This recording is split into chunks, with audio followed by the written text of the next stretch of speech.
दोस्तों, आज हमारे सामने मौजूद हैं मेरे स्टूडियो में सुमन केशरी जी, जो वरिष्ठ कवित्री हैं और कवित्री होने के साथ साथ इन्होंने और भी बहुत कुछ किया हुआ है। जैसे कि इन्होंने जेएनयू से पीएचडी की और सूरदास पे इन्होंने शोध कार्य किया है। उसके बाद से इन्होंने विदेश से एमबीए किया, सरकारी सेवाएं की, सरकारी नौकरी में इन्होंने। उसके बाद से फिर इन्होंने मैनेजमेंट में पढ़ाया बच्चों को, मैनेजमेंट के कोर्सेज में, और निरंतर कविताएं लिख रही हैं। जहाँ तक मेरे पास जानकारी है, इनकी 3 कविता संग्रह आ चुके हैं।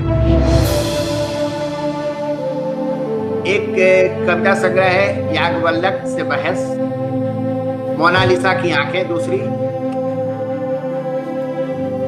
और एक कविता संग्रह है पिरामिडों की तबाहों में, और एक ई बुक है शब्द और सपने।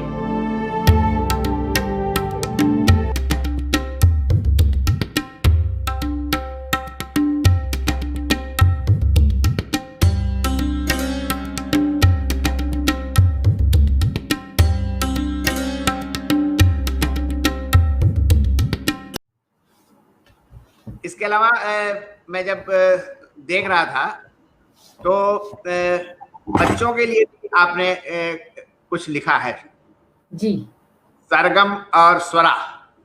जी, मैंने पाठ्य पुस्तकें लिखी हैं बच्चों के लिए। हाँ, तो अब मैं सुमन जी से ये गुजारिश करूंगा कि वे अपने बारे में बताएं कि वो कहाँ उनका जन्म हुआ और यहाँ तक का सफर उनका कैसा रहा और किस तरह से रहा, संक्षेप में इस पर। जी नमस्कार, मैं सुमन केशरी आप लोगों के सामने। अरविंद जी, बहुत बहुत आभार मुझे अवसर देने के लिए कि मैं आपसे बात करूं और अपने बारे में कुछ बताऊं और कुछ कविताएं भी सुनाऊं। मेरा जन्म मुजफ्फरपुर बिहार में हुआ। उस समय मेरे पिता वहां पोस्टेड थे। मेरे पिता सिविल इंजीनियर थे। बांध बनाने में उनको मतलब उनका स्पेशलाइजेशन था, इसलिए कोसी वगैरह प्रोजेक्ट में भी वो थे। तो जब मेरा जन्म हुआ तो वो उस समय मुजफ्फरपुर में पोस्टेड थे, तो मेरा जन्म मुजफ्फरपुर में हुआ। लेकिन बिहार में मुझे रहने का मौका नहीं मिला, क्योंकि तुरंत ही वे उनकी पोस्टिंग उड़ीसा में हो गई और वहां से हम लोग चले गए आसाम, डिब्रूगढ़। जो मुझे होश हुआ, जिसकी मुझे यादें हैं, अपनी स्मृतियां, माँ के कहे या बहन के कहे स्मृतियां नहीं, बल्कि अपनी जो स्मृतियां हैं वो डिब्रूगढ़ से ही शुरू होती हैं। करीब 1964-65 63-64 में हम लोग दिल्ली आ गए। मेरी पढ़ाई लिखाई दिल्ली में ही आरंभ हुई। मैं सेक्टर 2 आर.के. पुरम में जो म्युनिसिपल कॉरपोरेशन का स्कूल है, वहां से मेरी पढ़ाई की शुरुआत हुई और 3री कक्षा तक मैंने वहाँ पढ़ाई की। इसके बाद पिताजी का ट्रांसफ़र फरीदाबाद में हो गया और फरीदाबाद के सेंट्रल स्कूल में मेरी आगे की पढ़ाई हुई। तो 11वीं कक्षा मैंने सेंट्रल स्कूल से उत्तीर्ण करके एलएसआर में मैं आई और मैंने हिंदी साहित्य पढ़ा, क्योंकि मुझे हिंदी में बहुत ज़्यादा रुचि थी। यूँ तो मुझे बहुत अच्छे, सौभाग्य से बहुत अच्छे अंक मिले थे 11th जो हायर सेकेंडरी थी हमारी उसमें। लेकिन चूंकि मुझे हिंदी पढ़ने का बहुत शौक था और हिंदी ही मैं पढ़ाना चाहती थी, तो मैं एलएसआर में आई। और उसके बाद तुम दिख रही हो, और उसके बाद मैं जवाहरलाल नेहरू यूनिवर्सिटी से मैंने एमए और पीएचडी की। मेरी जो गाइड थी वो प्रोफेसर सावित्री चंद्र थी और मेरा सूरदास पर काम था। मैंने जैसे कहा कि मुझे हिंदी पढ़ना और पढ़ाना दोनों का ही बहुत शौक था। लेकिन जैसा कि होता है कि आप, जरूरी नहीं कि मेरे मन कछु और है विधना के कछु और मुझे हिंदी पढ़ाने का अवसर नहीं मिला। 2 जगह मैंने लेक्चरशिप के लिए इंटरव्यू दिया और दोनों जगह मेरा अनुभव इतना खराब रहा। मैं चाहती थी कि मैं अपने शोध के बारे में बताऊं, क्योंकि मैंने शोध कोई पृष्ठ पेशन की तरह नहीं किया था। मेरे शोध में बस सचमुच में मौलिक स्थापना है। मेरा शोध सूरदास पर है, सूरदास के भ्रमर गीत पर, और मैंने उसमें सप्रमाण दिखाया है आचार्य शुक्ल और बाकी सारे लोगों के बात को काटते हुए कि सूरदास ने और जिस निर्गुण का खंडन किया वो निर्गुण कबीर का निर्गुण नहीं है, कबीर आदि निर्गुण संतों का निर्गुण नहीं है, बल्कि अगर हम उसको दार्शनिक धरातल पर देखें तो वो शंकराचार्य के निर्गुण से जाकर जुड़ता है, और अगर हम उसके कर्मकांडी रूप को देखें तो वो नाथ पंथियों और उन अवघड़ों से जाकर के जुड़ता है, जब वो मतलब भ्रमर गीत में जिस तरह की बातें हैं, और किसी भी सूरत में वो कबीर के निर्गुण से और संतों के निर्गुण से नहीं जुड़ता। तो मेरी स्थापना बहुत मौलिक थी और मैंने इसे बहुत सप्रमाण किया है। और आलोचना का जो नया वो है उसमें अंक 36 में नामवर जी ने मेरा लेख निर्गुण कौन देश को वासी मांग करके उसको छापा है, कि उन्होंने, क्योंकि वो जानते थे कि मेरी स्थापना बहुत महत्वपूर्ण है और नई है। अभी भी लोग कहते हैं, मतलब यही पढ़ाया जाता रहा होगा कि मतलब कबीर आदि ने के ही निर्गुण का खंडन किया भ्रमर गीत में, लेकिन मेरी बात मैं कहती हूँ कि आलोचना अंक 36 में जाकर के अगर उस लेख को पढ़ें, निर्गुण कौन देश को वासी, तो कुछ नई जानकारियां, नई सूचनाएं मिलेंगी। क्योंकि मेरे हिसाब से कबीर प्रेम के कवि हैं। वो उस तरह से उनका निर्गुण ना तो शंकराचार्य का निर्गुण है और ना ही उनकी जो साधना है वो शाक्तों के खिलाफ है, शाक्तों के विरुद्ध बात करते हैं, और वे मतलब उनके नाथ पंथियों से बहुत अलग है। थोड़ी बहुत उनके अंदर मिलेगा लेकिन बहुत अलग है। तो मैं, ये है मेरा मतलब। तो 2 इंटरव्यूज में जब मुझे लगा कि मेरी बात नहीं सुनी जा रही तो मैंने अपना रास्ता एकदम बदल दिया। मैंने सिविल सर्विसेज के इम्तिहान दिया और एलाइड सर्विसेज में मैं सेलेक्ट हो गई 1984 में, 1984 वाले इम्तिहान में, और मैंने फिर एडमिनिस्ट्रेशन शुरू कर दिया। और उसी के चलते मुझे एमबीए करने का मौका मिला, क्योंकि हिंदी पढ़ते पढ़ाते हुए तो मुझे एमबीए नहीं करने को मिलता, लेकिन चूंकि मैं प्रशासन में थी तो भारत सरकार ने मुझे ऑस्ट्रेलिया बाकायदा मतलब स्कॉलरशिप में भेजा। ऑसेट की स्कॉलरशिप मुझे मिली, मैं 1 साल वहाँ रही, और मेरा मेजर ह्यूमन रिसोर्स मैनेजमेंट है। और पढ़ाने का शौक मैंने पूरा किया ITM यूनिवर्सिटी ग्वालियर में। 2013 में मैंने काफ़ी पहले वॉलंटरी रिटायरमेंट ले लिया था डायरेक्टर के पोस्ट से, और उसके बाद फिर मैं ITM में गई। मैंने 2-3 साल वहाँ पढ़ाया, और अब मैं घर पर एक फ्रीलांस राइटर की तरह काम करती हूँ। तो ये है मेरी छोटी सी। आपने VRS ले लिया था ना? VRS ले लिया था जनवरी 2013 में। अच्छा, तो VRS लेने के पीछे क्या आइडिया आपका था? रचना करना? हाँ, बिल्कुल यही आइडिया था, क्योंकि मतलब 2012 से ही मैं उसमें थी कि मैं मीरा पर काम करूंगी। मैं डिलीट करना चाहती थी। मुझे छुट्टी भी सैंक्शन हो गई थी, लेकिन एक रात को जब हम 12 दिसंबर 2012 की रात को हम लोग बैठे हुए बात कर रहे थे, जिस दिन मेरी छुट्टी डिलीट की छुट्टी सैंक्शन हुई थी, तो एक बात मेरे बच्चों ने कही, और उस बात ने मुझे मतलब निर्णय लेने में बहुत मदद की। मैं बहुत खुश थी कि मुझे 2 साल की छुट्टी स्टडी लीव मिल गई है और मैं अब जाके पढ़ूंगी आराम से। तो मेरे बच्चों ने सिर्फ एक बात कही, और उन्होंने कहा कि मम्मी, जब तुम 2 साल के बाद जाओगी तो क्या तुम्हें इतने मतलब डिलीट कर रही थी मैं काशी विद्यापीठ से, अब मैं नहीं कर रही हूँ, उस समय मैं कर रही थी, तो मैं क्या तुम वापस एडमिनिस्ट्रेशन में जा सकोगी? क्या यही तुम्हारा लक्ष्य है? जब तुम पढ़ने के लिए इतनी बेताब हो, लिखने के लिए इतनी बेताब हो, तो तुम क्या यही करना चाहती हो? 12 दिसंबर 2012 की रात 11 बजकर के लगभग 55 मिनट के आसपास हम लोगों ने निर्णय लिया कि मैं कल ही जाकर के, माने 13 दिसंबर की जाकर के मैंने VRS के लिए अप्लाई किया, और 16 दिसंबर से मैंने VRS ले लिया। 16 जनवरी से मैंने VRS ले लिया, क्योंकि मुझे 1 महीने का मैंने नोटिस दिया, 2 महीने मुझे माफ कर दिए गए। तो 15 जनवरी 2013 मेरा आखिरी दिन था। 16 जनवरी से मैं लिखती पढ़ती हूँ। आपने एक संस्मरण भी लिखा है नामवर सिंह जी के ऊपर, जेएनयू में नामवर सिंह। नहीं, वो संस्मरण नहीं है। वो दरअसल अपने आप में एक बहुत ही यूनिक पुस्तक है। मुझे नहीं लगता कि वो किसी अन्य भाषा में कोई ऐसी किताब है। अगर है तो प्लीज मुझे बताएं, क्योंकि अभी तक तो मुझे यही लगता है, सब लोगों ने भी यही बताया है कि ऐसी कोई किताब नहीं है। वो दरअसल एक व्यक्ति और एक इंस्टीट्यूशन के बारे में है।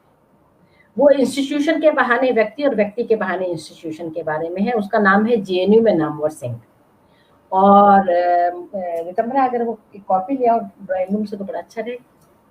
मैं आप लोगों को दिखाना भी चाहती हूँ। और उसकी पहला संस्करण उसका खत्म हो गया, दूसरा संस्करण उसका आ गया है।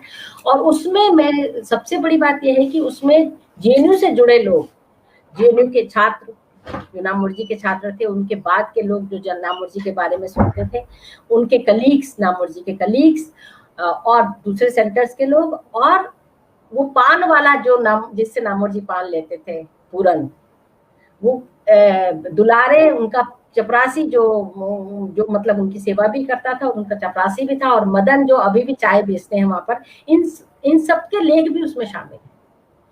उसमें कांचीमल शर्मा जो उनके ऑफिस में थे, अनस भाई जो उनके ऑफिस में थे, इन सब के लेख भी हैं।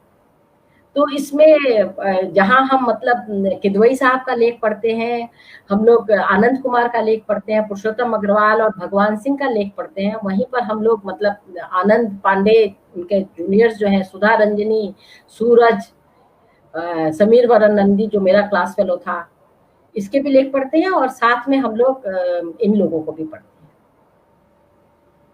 तो बड़ी अपने आप में बहुत यूनिक पुस्तक है। वो जेएनयू के बारे में, उस समय के जेएनयू के बारे में, बाद के जेएनयू के बारे में बहुत अच्छे से बताती है।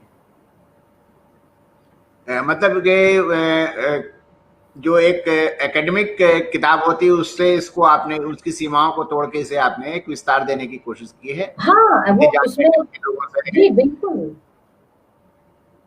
हाँ, ये तो एक अनूठा प्रयोग है, और ये वाकई एक अद्वितीय किताब होगी, क्योंकि जनरली हम लोग अपनी दृष्टि से जब लोगों को देखते हैं तो वो संस्मरण बन जाता है, लेकिन लोगों की दृष्टि से देखना और उनकी बातों को कलेक्ट करना, संकलित करना, ये एक बड़ी बात है।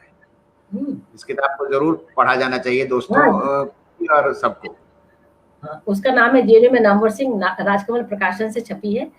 और मतलब सच कहें तो कई लोग, मतलब जैसे देवी प्रसाद त्रिपाठी, डीपीटी, जिनको हम डीपीटी के नाम से जानते थे, सांसद थे, वो हरदम मुझे बोलते थे। दरअसल उनको मैंने रिक्वेस्ट किया था कि आप लिखिए, वो लिख नहीं पाए, तो मैंने उसमें लिख दिया था कि मैंने इनको रिक्वेस्ट किया, इन्होंने लिखा नहीं। मैंने येचुरी को रिक्वेस्ट किया, उन्होंने लिखा नहीं। और रोमिला थापर जी से मेरी बात हुई, तो रोमिला थापर एक्चुअली उस समय मकान बदल रही थी, तो उन्होंने कहा बेटा मैं इस समय नहीं लिख पाऊंगी, वैसे मुझे बहुत अच्छा लगता लिखना। सुमीरा जायसवाल ने लिखा, बहुत सारे लोगों ने लिखा।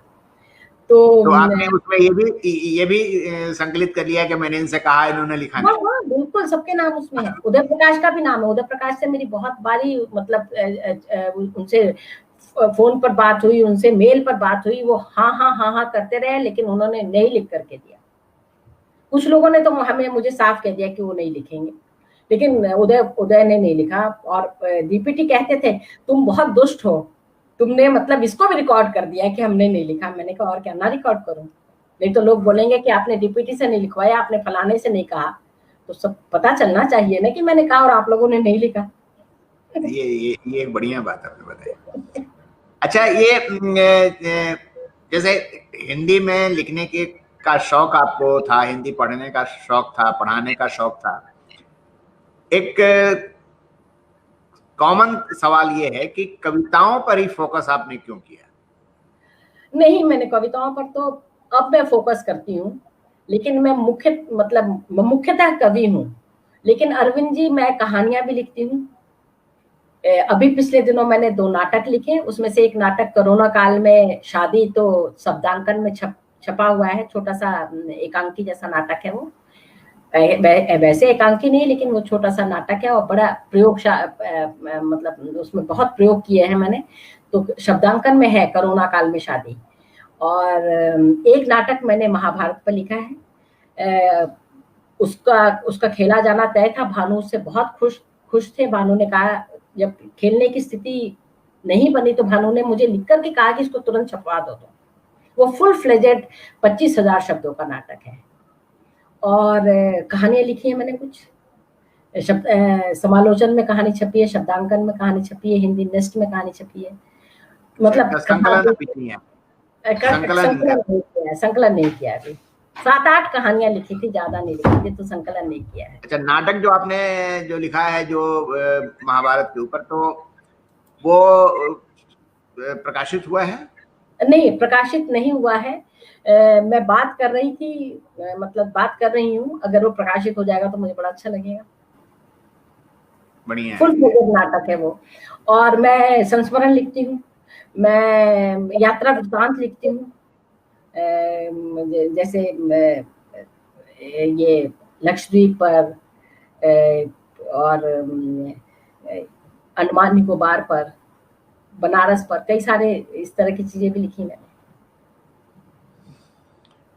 तो आज मुझे भी और मेरे मित्रों, बहुत सारे मित्रों को भी ये पता चला होगा कि सुमन जी जो हैं वो कविताओं के साथ साथ कहानियां भी लिखती हैं, नाटक भी लिखती हैं, संस्मरण भी लिखती हैं और यात्रा वृत्तांत भी लिखती हैं।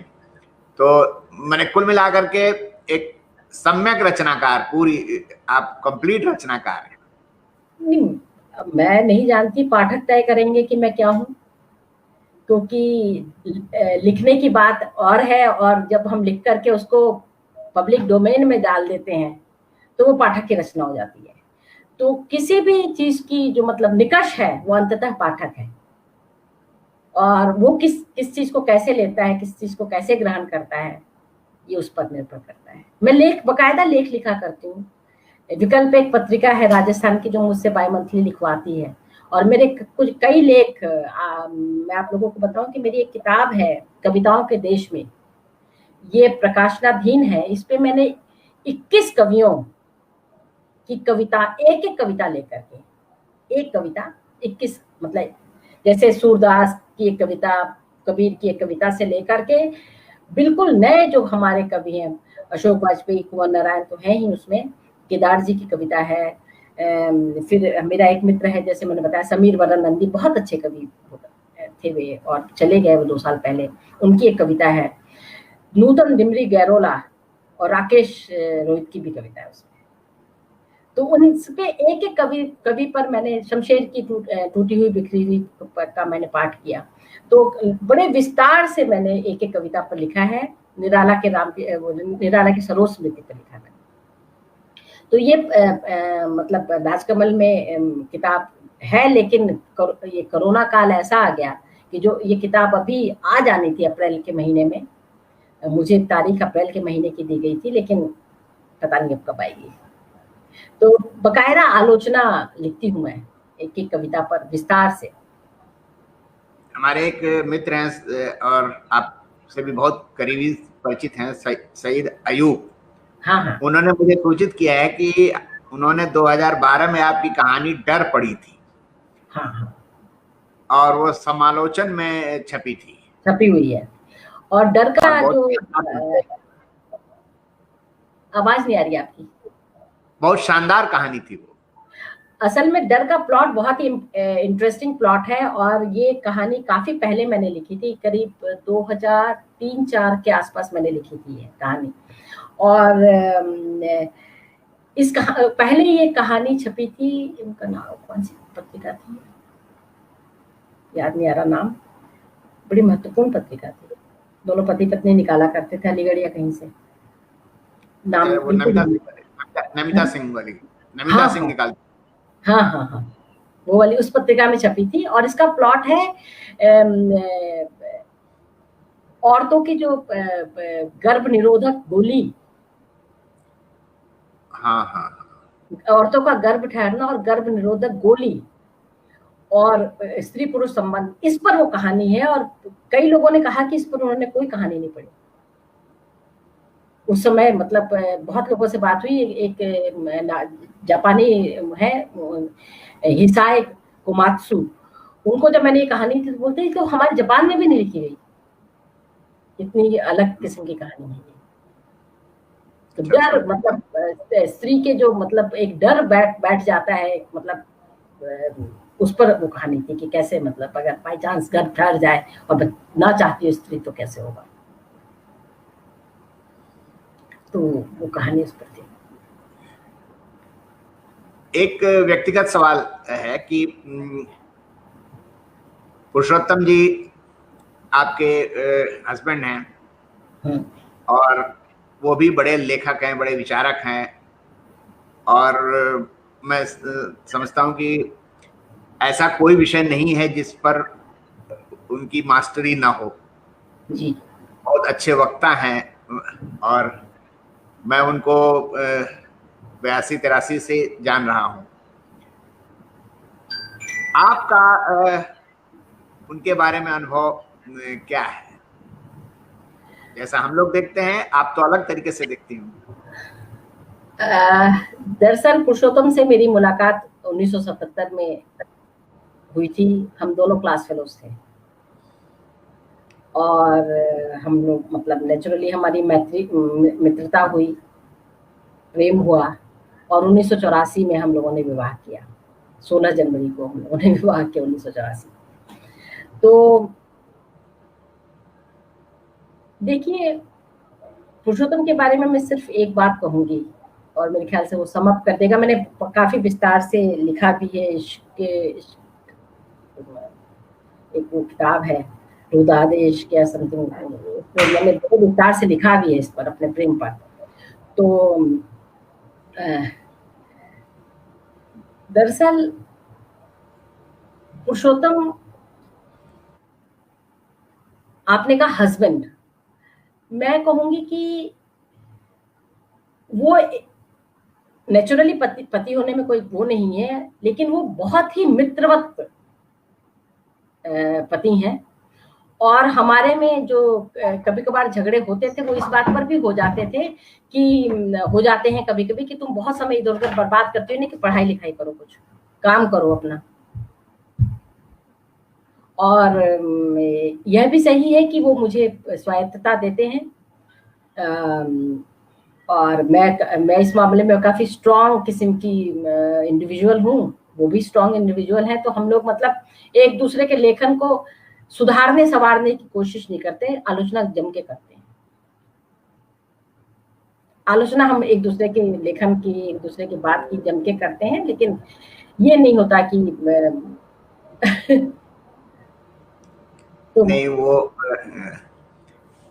तो चलिए, आपसे आपके बारे में तो बात काफी हो गई। अब मैं आपसे दरखास्त करूंगा कि आप अपने कविताओं का पाठ यहाँ करें। कविताओं का, अच्छा, ये मैं जेएनयू में नामवर सिंह वाली जो किताब है जो नई छपी है वो मैं दिखा देती हूँ। क्या दिख रही है ठीक से? हाँ, जेएनयू में नाम। हाँ, ये है वो किताब। हाँ, हाँ, और हाँ, ये 2009 में आई थी ये किताब और अब इसका दूसरा संस्करण आ गया है। काफी लोगों ने पढ़ा, बड़ी प्रशंसा भी मिली। तो मैं अपनी कुछ कविताएं आप लोगों को सुनाती हूँ और बीच बीच में आप मुझसे बात कर सकते हैं। हाँ, हाँ, हाँ। देखिए, मैं अपनी जो कविता सबसे पहले सुनाऊंगी वो आरंभिक पुरुषोत्तम जी का एक मैसेज आया हुआ है। हाँ, कह रहे हैं कि कभी कभी तारीफ भी करती हैं आप। अच्छा। वो भी करते हैं तारीफ, उन्हें बता दीजिए। एक कविता मैं सुनाना चाहती हूँ। वैसे तो आजकल बेटियां हमारी पढ़ रही हैं और ये जब मैंने कविता लिखी तो 2003-4 के आसपास की कविता है। ये मेरे पहले संकलन की कविता है। इसमें से कुछ ही हिस्से में मैं आप लोगों को सुनाऊंगी। और कई बारी पढ़ते हुए भी हम लोग पढ़ते नहीं हैं, वो तो खैर बेटा हो या बेटी, लेकिन बेटियों के साथ ज्यादा ये होता है कि बेटियां पढ़ करके भी पढ़ना भूल जाती हैं और शब्दों से उनका नाता टूटता जाता है। नौकरी भी करती हैं तो वो शब्दों से नाता टूट जाता है, उन्हीं शब्दों में बंधी रहती है जिसमें वो काम कर रही होती है। तो ये मैंने खास तौर से कविता लिखी थी बेटी के लिए। तो मैं ये इसकी कुछ पंक्तियां आप लोगों को सुनाऊंगी। किसके लिए कविताएं रचूं मैं, तेरे लिए बिटिया या तेरे भाई के लिए। बड़ी होकर जब तू रोटी बेलेगी तो तुझे बतलाया जाएगा रोटी ही कविता है। और जब अपने नन्हे बच्चे की गर्माहट को पहली बार अपनी छाती पर महसूसेगी तो समझेगी यही कविता है। ऐसा नहीं कि रोटी बेलने, सजने संवरने, घर संवारने या बच्चे को जन्मने पालने में कविता नहीं है, पर शब्दों में रची कविता की अपनी ही दुनिया है बिटिया। और बड़े होने पर इन्हीं शब्दों से औरत दूर होती जाती है। प्यारी बिटिया, शब्द के बिना धूप से लेकर चीड़ का पेड़ तक एक से हरेपन का आभास देते हैं, पर सब जानते हैं कि दूब, धान की झूमती बाली, बरगद के बूढ़े पत्ते और देवदारू के ठिठुरे पत्तों के हरेपन में खूब फर्क है। वाह। बेटी, शब्द की अर्थवत्ता जाने बगैर प्रेम और प्रीत में फर्क करना मुश्किल है, और भावनाओं के घालमेल में बेरोक धंसते जाना ही नियति है। फिर एक पंक्ति है, बच्ची, क से केवल कबूतर नहीं कल्पना भी होती है। हम लोग पढ़ते हैं क से कबूतर। बच्ची, क से केवल कबूतर नहीं कल्पना भी होती है, और अ से अनार नहीं अपना भी बनता है। वाह। जो शब्द के दायरे से टूट कब अनजान हो जाते हैं औरत को पता ही नहीं चलता, और उसकी दुनिया से कल्पना, सपना और अपना दूर चले जाते हैं, और वह रह जाती है नाम वंशहीन। यह कविता मैं तेरे लिए ही रच रही हूं, तो सुनो। इस धरती पर अपने नाम का पहला अक्षर छोड़ने के लिए भी शब्द साधना जरूरी है बेटी। तुम इस कविता को पढ़ जाना, तुम इस कविता को पढ़ जाना और याद रखना कि शब्द ही ब्रह्म है और ब्रह्म ही सत्य, जिसकी साधना तुम्हें भी करनी है हाथ पर। ये बेटियों के लिए, आज भी बेटियों के लिए ये मेरा एक संदेश है कि कितना भी काम आ जाए, दफ्तर का, घर का, किसानी का, कहीं का भी कोई भी काम आ जाए, वो शब्दों से अपना नाता ना तोड़े। अ से अनार ही नहीं अपना भी होता है, और क से कबूतर ही नहीं कल्पना भी होती है। इसको सदा याद रखें, और अपना कल्पना और सपना को कभी ना भूलें। अपने सपने को वो जिए, खूब जिए। ये बेटियों को मेरी उनसे मेरी गुजारिश है, और बेटियों के माँ बाप से भी मेरी गुजारिश है कि वो अपने बच्चों को कल्पना के क्षेत्र में खूब आगे बढ़ने दें। नहीं, बहुत अच्छी बात आपने कही। और मेरा मानना है कि लड़कियों को एक सीख यह भी देनी चाहिए कि वो अपनी रुचि और अपनी अरुचि दोनों को व्यक्त करने की क्षमता अपने अंदर पैदा करें। बिल्कुल, ना कहना सीखें। हाँ, ना कहना सीखें। ना कहना सीखें। जी, बहुत अच्छी कविता, बहुत अच्छी कविता। और जी, कुछ? मैं अब एक और कविता सुनाती हूँ अपनी, और ये कविता है, एक छोटी सी प्रेम कविता है ये। मछली करती है प्रेम। उसने कहा मछली करती है प्रेम पानी से। उसने कहा मछली करती है प्रेम पानी से, मछली नहीं जानती प्रेम। मैंने कहा मछली नहीं जानती प्रेम, वह तो बस जीती है पानी में, मरती है पानी में। क्या तुमने पानी के बाहर कभी मछली को मछली सा देखा है? क्या तुमने पानी के बाहर कभी मछली को मछली सा देखा है? वाह, वाह। अब एक कविता है,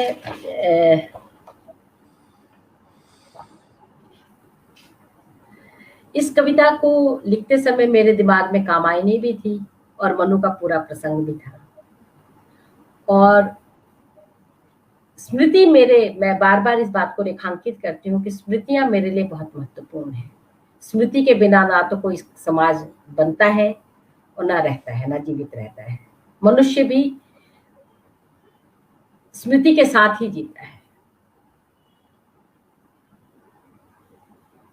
तो इस कविता का शीर्षक है पूर्वजों को याद करते हुए, और ये मेरी संकलन मोनालिसा की आंखों में है।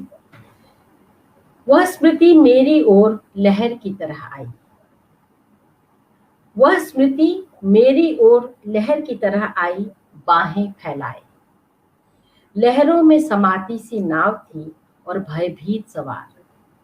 लहरों में समाती सी नाव थी और भयभीत सवार, सब एक दूसरे को थामे हुए, सब एक दूसरे से जुदा।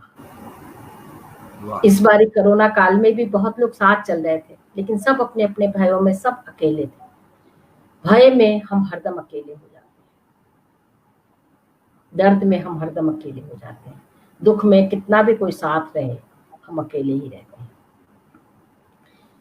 वह स्मृति मेरी ओर लहर की तरह आई, बाहें फैलाए। लहरों में समाती सी नाव थी और भयभीत सवार, सब एक दूसरे को थामे हुए, सब एक दूसरे से जुदा। बादल फट पड़े थे, आकाश का आता पता न था, सब कुछ जलमय था। धरती, आकाश, समुद्र, नाव, चर अचर, सब जलमय। मैं जल की वह बूंद हूँ, मैं जल की वह बूंद हूँ जो आग से बही थी और नाव से उछल लहरों के हिंडोले में सवार फट पड़े बादल की बारिश का हिस्सा बन धरती में आ समाई थी। मैं जल की वह बूंद हूँ जो आंख से बही थी और नाव से उछल लहरों के हिंडोले में सवार फट पड़े बादल की बारिश का हिस्सा बन धरती में आ समाई थी। बरसों बाद आज जब जगी हूं तो स्मृति में नाव है, सवार है, और उनकी भविष्य मैं लहरों के हिंडोले पर सवार। वाह, यह एक कविता थी। और अब मैं एक कविता तो जरूर सुनाती हूँ, मैं वैसे अंत में सुनाती हूँ, लेकिन आज मैं पहले सुना दूंगी आप लोगों को। ये कविता बहुत लोग बहुत पसंद करते हैं, इसलिए मैं बार बार सुनाती हूँ इन्हें। इस कविता का शीर्षक है औरत। रेगिस्तान की तपती रेत पर। आपने कहा ना कि मैं कुछ वो कविताएं भी सुनाऊं जो लोगों ने सुनी है, जो उन्हें पसंद है, तो इसलिए रेगिस्तान की तपती रेत पर अपनी चुनरी बिछा, रेगिस्तान की तपती रेत पर अपनी चुनरी बिछा, उस पर लोटा भर पानी और उसी पर रोटियां रखकर हथेली से आंखों को छाया देते हुए औरत ने ऐन सूरज की नाक के नीचे एक घर बना लिया। कैसी भी स्थिति हो, औरत घर जरूर बना लेती है। और चूंकि वो घर बना लेती है, इसलिए एक कविता मैं जरूर सुनाऊंगी। ये मेरे नए संकलन की कविता है। विडंबना इसी को कहते हैं, सच कहें तो। कैसा अजीब ढब है, कैसा अजीब ढब है, शीर्षक है घर। औरत ने घर बनाया और ये अगले कविता के शीर्षक है घर। कैसा अजीब ढब है, पुरुष घर छोड़े तो बैरागी हो जाता है, पुरुष घर छोड़े तो बैरागी हो जाता है, सन्यासी कहलाता है, सब उसके पांवों पर गिर धन्य हो जाते हैं। और औरत अगर घर छोड़े उल्टा कहलाती है, हर दर से ठुकराई जाती है, सबके पांवों की ठोकरें वह खाती है। आह, इसका अपवाद तो सीता भी नहीं, बस लक्ष्मण ने तो पार की थी उसने, इसका अपवाद तो सीता भी नहीं।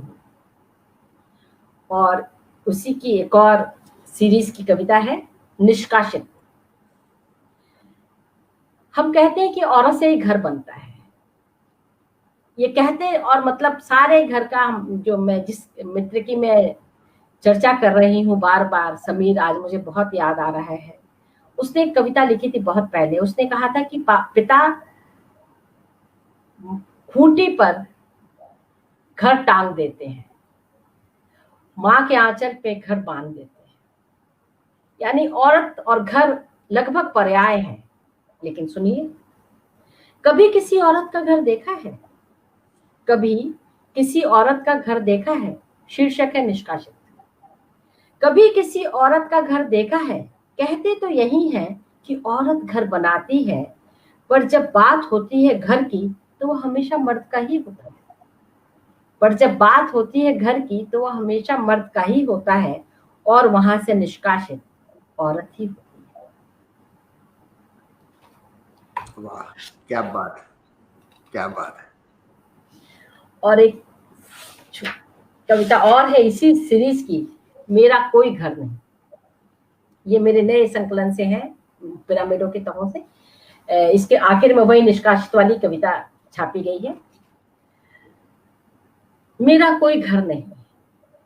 वे पेड़ देखे हैं तुमने?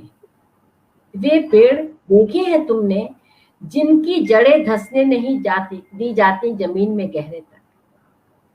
वे पेड़ देखे हैं तुमने जिनकी जड़ें धंसने नहीं दी जाती जमीन में गहरे तक? ना ना, बोनसाई नहीं हूं मैं। मेरी इतनी साजो संभाल की फुर्सत किसे है? और फिर बोनसाई ऐसी नहीं होती कि घर भर सुस्ता ले उसकी छांव में, धूप से बारिश से बचा ले खुद को, तोड़ फल खा ले, डालों पर बांध झूले, झूम झूम गा ले। बोनसाई पर आप ये कुछ नहीं कर सकते।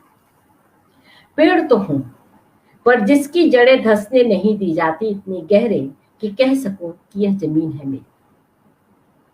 पौध में यहाँ की नहीं, रुपी एक घर में ले जाई गई दूसरी ठोर। इन दोनों बीच की दूरी नहीं पटी किसी देश, काल और धर्म किसी भी ठौर। भारत में ही नहीं, मैट्रिलिनियल समाज को छोड़ दीजिए, मातृसत्तात्मक समाज को छोड़ दीजिए, तो दुनिया भर में औरत ही जाती है अपने घर से दूसरे घर में। और अगर उसका अपना घर भी घर हो तो अंत में घर तो मर्द का ही होता है। यही सच है। लेकिन मैं लड़कियों से कहती हूँ कि लड़कियों, अपनी जमीन बिल्कुल संभाले रखो, और तुम्हारा भी उतना ही घर है जितना कि किसी मर्द का। और कभी भी अपने घर को छोड़ करके जाने की चक्कर में मत पड़ो। ये मैं कहती हूँ लड़कियों से। और इसीलिए मैं अब एक लड़कियों के लिए कविता सुनाऊंगी। देखते हैं वो कहाँ है वो कविता। ये कविता है 65 पृष्ठ पर।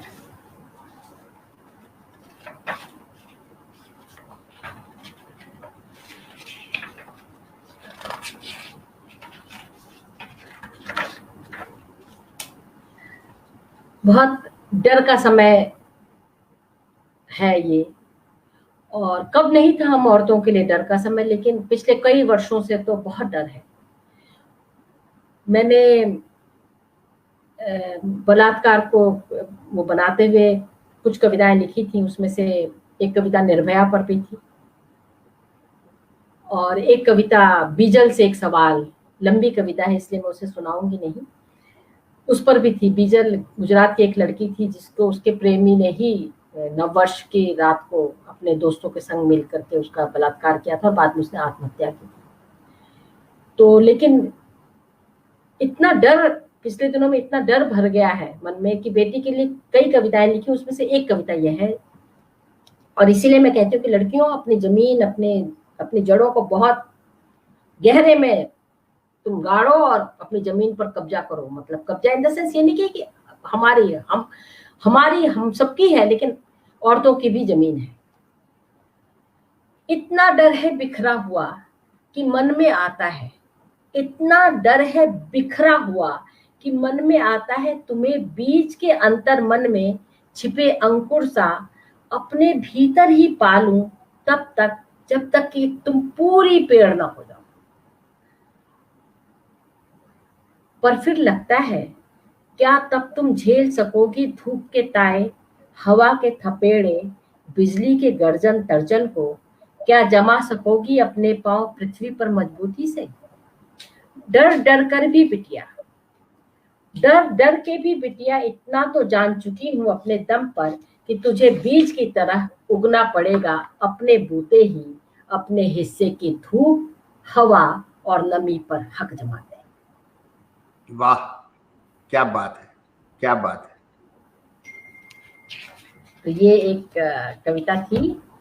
और जैसे कि मैंने कहा ना कि मेरी वो कविता जो मैंने निर्भया पर लिखी उसको मैं सुनाती हूँ। कई बार लोगों ने शायद सुनी हुई है, लेकिन गोष्ठियों में सुनी है। वेब सीरीज में मैंने इस कविता को एक बार भी नहीं सुनाई है। और इस कविता का शीर्षक है ज्योति दामिनी को याद करते हुए।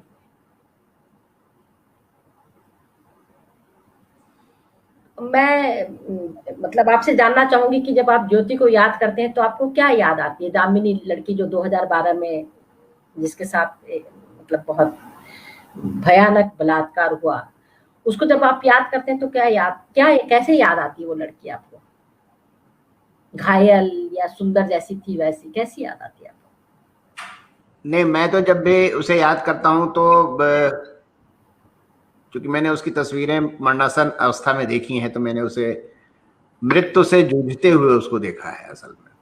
यानी और पीड़ा वो लड़की पीड़ा में। उसी हाँ, मुझे वो लड़की हमेशा वही याद आती है कि वो जीना चाहती थी और जीने के लिए कितनी जद्दोजहद कर रही थी और वो बच नहीं पाई। तो मुझे तो इस रूप में मैं उसे याद करता हूँ।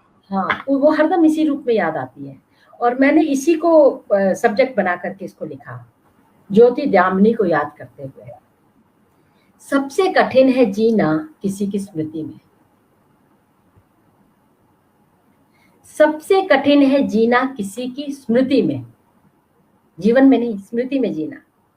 जीना जो जीना जैसा होता है पल पल, सीप के मुख सा खुलता, मोती समेटता बूंद भर खारे जल से बिलर।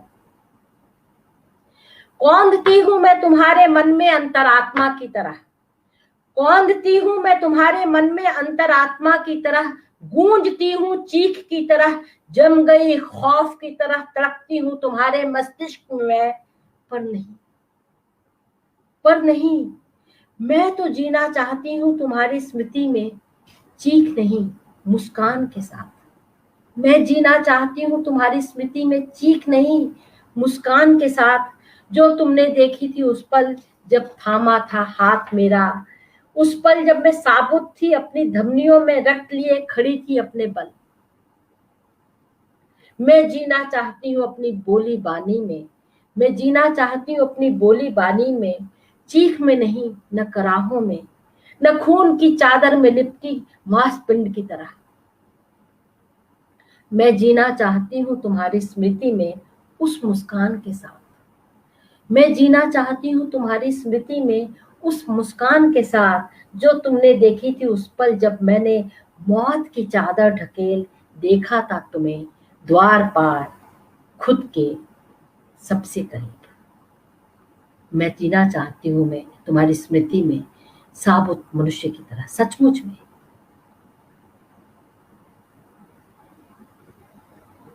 और इसी के साथ एक और कविता मेरे मन में आई और इस कविता की एक कहानी है। ये बात 1997 की है। मैं मऊ गई थी इंदौर के पास, वहां एक लेख पढ़ने के लिए। नाम में क्या रखा है, द्रौपदी पर ये लेख था मेरा। और इसमें था कि कैसे हम नाम किस तरह से रखते हैं, और द्रौपदी नाम इन दिनों नहीं रखा जा रहा क्योंकि वो पांचाली पुंशली है, पुंशली का नाम कैसे रखा जा सकता है, बहुत कठिन है। कहा सवाल पूछती रहती है वो, ऐसे नाम कैसे रखे जा सकते हैं। तो सौभाग्य से जब मैं ट्रेन में चढ़ी तो मुझे प्रभाष जोशी मिल गए। वो मुझे बड़ा स्नेह करते थे। उन्होंने कहा, अरे केशरी तुम कहाँ जा रही हो? मुझे सुमन कभी नहीं कहते थे, बोलते केशरी तुम सीनी से दहाड़ती रहती हो। और मेरी उनसे पहली मुलाकात भी बड़े मजे के उसमें हुई थी, क्योंकि आपको याद होगा कि 1987 के आसपास दिवराला में सती कांड हुआ था। दिवराला का सती कांड याद है आपको? और तब एक संपादकीय छपा था वो संपादकीय लिखा बनवारी ने था, लेकिन चूंकि संपादकीय छपा था तो हम प्रभास जी के दफ्तर में जाकर के, और उसमें सती का महिमा मंडन था उस संपादकीय में, तो मैं और कुछ हम लोग जाकर के और प्रभात जी के दफ्तर में जाकर के हमने मतलब कहा था कि आप माफी मांगिए, आपने सती का महिमा मंडन किया है, आपके संपादकीय छपा है इसमें। तो बकायदा उनके चेयर के पास जाकर के मैं ऐसे खड़ी थी, और रविवार में उसकी फोटो भी छपी। तो जब मुझे मिले तो बोले तुम तो आई थी मुझसे लड़ने के लिए ना, माफी मांगने के लिए। मैंने कहा हाँ मैं आई थी। तो वो मुझे बोलते थे तुम सुमन केशरी नहीं हो, तुम खाली केशरी हो, सिंहनी की तरह दहाड़ती हो और मैं तुम्हें इसी नाम से याद रखूंगा। तो आखिरी पल तक मुझे वो केशरी कहते थे। तो जब वो ट्रेन में मिल गए तो मैं उनके पास गई, उन्होंने कहा तुम कहाँ जा रही हो, मैंने उन्हें बताया। तो उन्होंने कहा, मैंने कहा एक मेरी इच्छा है। उन्होंने कहा मैं जानता हूँ तुम्हारी क्या इच्छा। मैंने कहा कहिए क्या इच्छा है मेरी। तुम्हें महाकालेश्वर देखना है। मैंने कहा आपको कैसे पता चला, क्योंकि उन्होंने कहा मैंने तुम्हारी आंखों में अक्स देखा और मैं जानता था कि तुम महाकालेश्वर जाना चाहती, मैं तुम्हें भिजवाता हूँ, कहाँ हो तुम। मैंने उन्हें बताया कि मैं कहाँ रुकी हुई हूँ। रात के 2 बजे, जिस दिन मेरा पेपर हो गया उस रात के 2 बजे। उन्होंने कहा तुम जग जाओगे सुबह। मैंने कहा जग ही नहीं जाऊंगी प्रभाष जी, मैं नहा धोकर के तैयार मिलूंगी। तो रात के 2 बजे मैंने बकायदा नहा धो करके, उन्होंने मेरे लिए गाड़ी भिजवाई, एक जीप, और मैंने महाकालेश्वर के दर्शन किए उनके सौजन्य से। और महाकालेश्वर के दर्शन, मैं सच कहूं ऐसा ध्यान, मतलब ऐसा ध्यान मेरा रमा वहां, और मैं बयान नहीं कर सकती उसका। वो अद्भुत आध्यात्मिक स्पिरिचुअल एक्सपीरियंस रहा वो मेरे लिए। और आज अभी भी मैं जब बात कर रही हूँ तो मेरे दिमाग में वही है। तो वहां से मैं निकली तो मेरे टैक्सी ड्राइवर ने कहा कि जब आप यहाँ आ गई हैं तो बगल में भर्तृहरि की गुफा है, वहां भी चली जाइए। तो मैंने कहा चलती हूँ। तो गया, उसने कहा मैं तो बहुत बार गया हूँ, मुझे अच्छा नहीं लगता, लेकिन आप लोग को इनका बड़ा शौक लग रहा है तो जाइए आप भीतर चली जाइए। मैंने कहा तुम भी चलो ना मेरे साथ। उसने कहा नहीं, आप अकेले चले जाइए। यकीन मानिए 1987 का जुलाई अगस्त का महीना था वो, और उस पूरी गुफा में मैं अकेली थी। और बाहर कुछ वहाँ अजीब किस्म के, मतलब वहाँ योगी लोग अपनी साधना करते रहते हैं, कुछ साधु वगैरह थे। और उस गुफा में मैं अकेली थी। और उस गुफा में भी जाकर के भर्तृहरि से मेरा बड़ा मैं कहूंगी तो एक अजीब सा संबंध है। कथा मुझे बहुत भाती है, मैंने एक पूरी सीरीज लिखी है। अगली बार मैंने लेकर नहीं बैठी, इसलिए मैं सुना नहीं पाऊंगी उस कविता को आपको। और वो कविता छप गई है, मधुमती में छपी है जुलाई के अंत में। सीरीज 6 कविताओं की सीरीज है भर्तृहरि पर। तो एक अजीब सा रिश्ता है मेरा। और वो जो उनकी प्रेम कथा है जिसमें कि उन्होंने अमर फल खाने को दिया और वो अंत में उनके पास लौटा। तो मैं गुफा में गई, अकेली थी, और मैं वहां जाकर के, बहुत कम ऐसा होता है औरतों के जीवन में, जबकि आप एक ही दिन में कुछ ही घंटों के भीतर 2 बार ध्यान रमा लें, हर चीज से आप मुक्त होकर के ध्यान की स्थिति में आ जाएं। और उस दिन मेरे साथ 2 बार हुआ। मैं वहां गई और मैं बैठी और मुझे ध्यान लग गया मेरा। मुझे नहीं मालूम कि वो 15 सेकंड का ध्यान था या 1 मिनट का ध्यान था या 2 मिनट का ध्यान था। 2 मिनट से ज्यादा का ध्यान नहीं था किसी भी सूरत में। और इसी बात का मुझे अफसोस है कि 2 मिनट से ज्यादा का ध्यान नहीं था। और ये क्यों नहीं था, ये कविता बताएगी।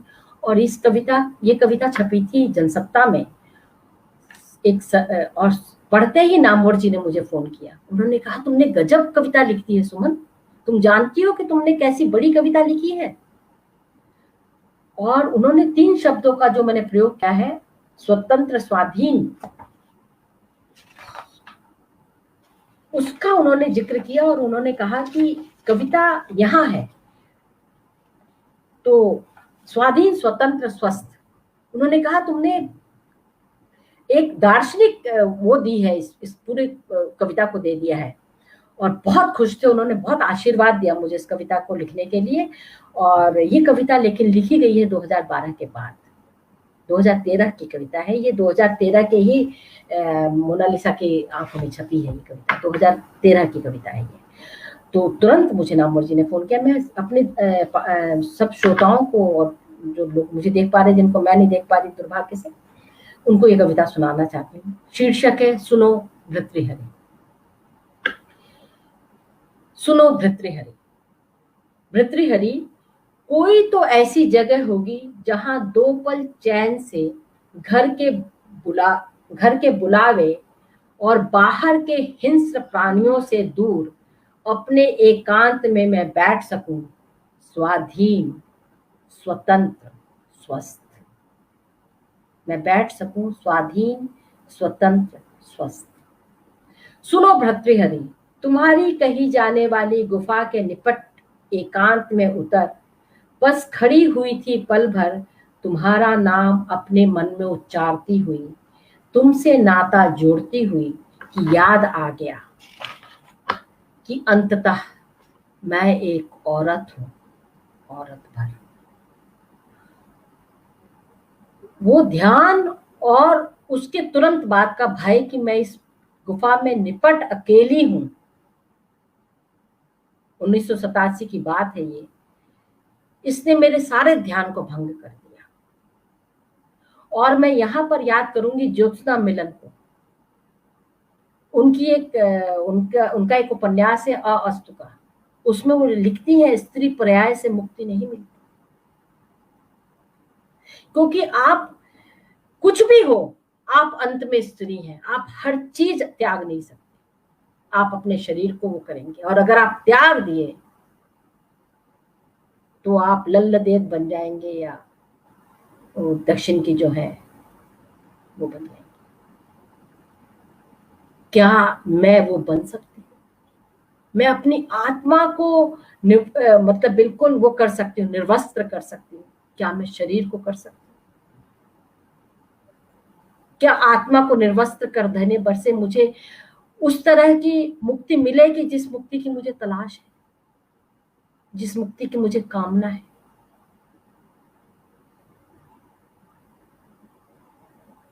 ये मेरा सवाल हरदम अपने से रहता है।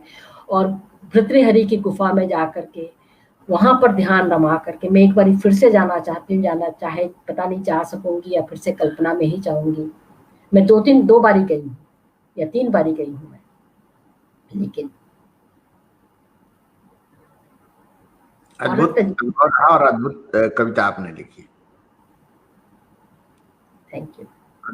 देखिए, अभी तक मैं बहुत सारे लोगों से बात कर चुका हूं, लेकिन आज आपसे बातचीत मुझे बिल्कुल अलग ढंग की लग रही है, क्योंकि जो कविता के साथ जो आपकी रचना प्रक्रिया है या उसके पीछे की जो भावना है, ये जो आ रही है सामने, ये अद्भुत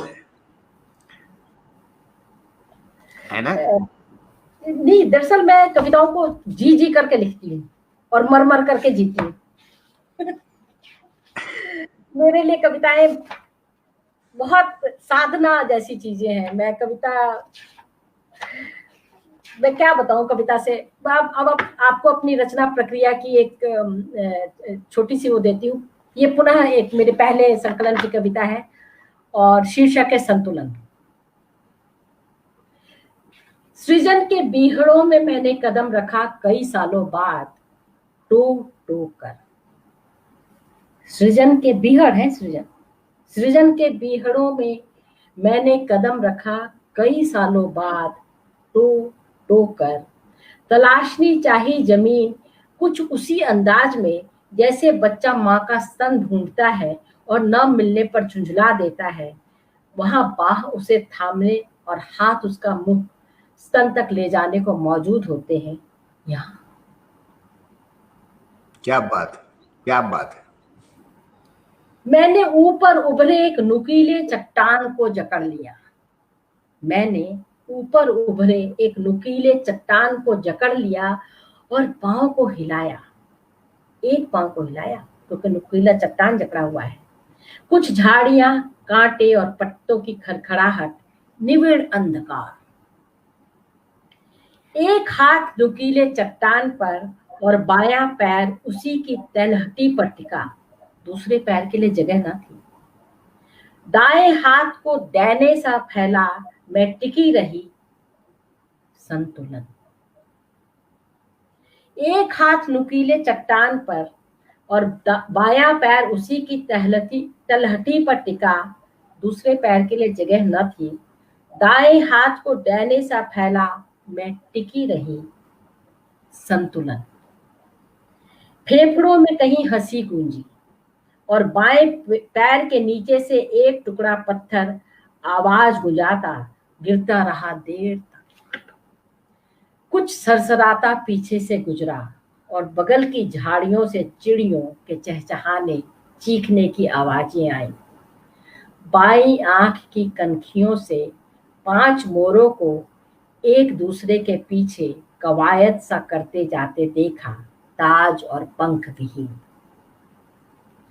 फिर सब निस्तब्ध, अंधकार, सन्नाटा, संतुलन। ओम हूं यूं सह। ये मृत्युंजय जो जाप है, महामृत्युंजय जाप, उसकी जो पहले लगा करके हम पढ़ते हैं, उसका है ओम होम सुम जूम सह, ओम भूर्भुवः स्वः, है ना ये। तो ये एक तरह से कामना है एक कवि की, मृत्यु के बाद भी जीवित रहने की कामना है एक शब्दकार की। इसी कामना के तहत तो हम लिखते हैं। नहीं, मृत्यु के बाद जीने की कामना तो यही है। वो जो कविता का जो बीहड़ आपने जिसका वर्णन किया है, उसमें भी तो जिजीविषा के साथ जीवित रहने की चेष्टा है। हाँ, जीवित रहने की चेष्टा है, लेकिन क्योंकि सृजन का बीहड़ तो बहुत ही खतरनाक है। बहुत खतरनाक है। और एक पैर से टिका हुआ है, बाएं पैर जमीन पर, और जिसके नीचे से पत्थर गिर रहा है, चट्टान के नीचे से पत्थर गिर रहा है, पीछे सरसराता हुआ कुछ गुजर रहा है। ये बहुत ही जबरदस्त कविता है, जिसको अगर मैं अपने उसमें कहूं कि अगर मैं आंख बंद करके आपसे सुनता इस कविता को, तो मैं एक दूसरी दुनिया में पहुंच जाता, जहां पर आप ले जाना चाहती थी। क्या मैं फिर से सुना दूं? आप आंख बंद करके सुनिए।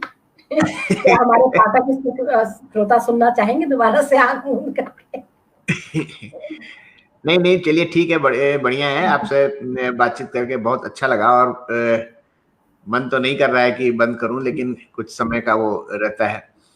तो मैं यही कह रही थी कि ये मेरी मतलब इस सीरीज की जो मैं इसीलिए इसको मैंने आखिर में रखा। मैं चाहती थी किसी को आखिर में रखूं। ओम होम जूम सा, ओम बहुत अच्छा लिखा है आपने, और बहुत अच्छा लिख रही हैं।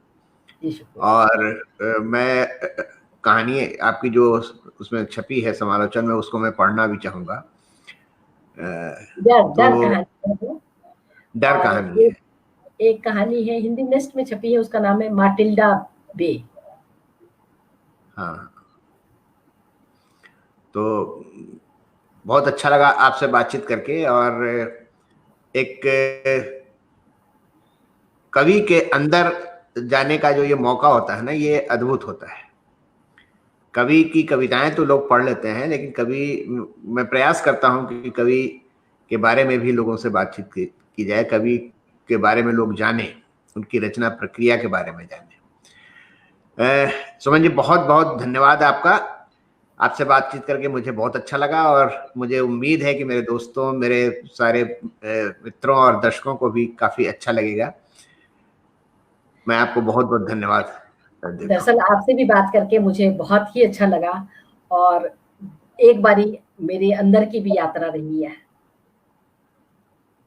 मेरे भीतर की यात्रा थी है। और किसी भी रचनाकार के लिए उसके भीतर की यात्रा बहुत जरूरी होती है। आपने मुझे मेरे भीतर, मेरे अंतर्मन तक पहुंचाया, इसके लिए बहुत बहुत शुक्रिया आपका। नमस्कार।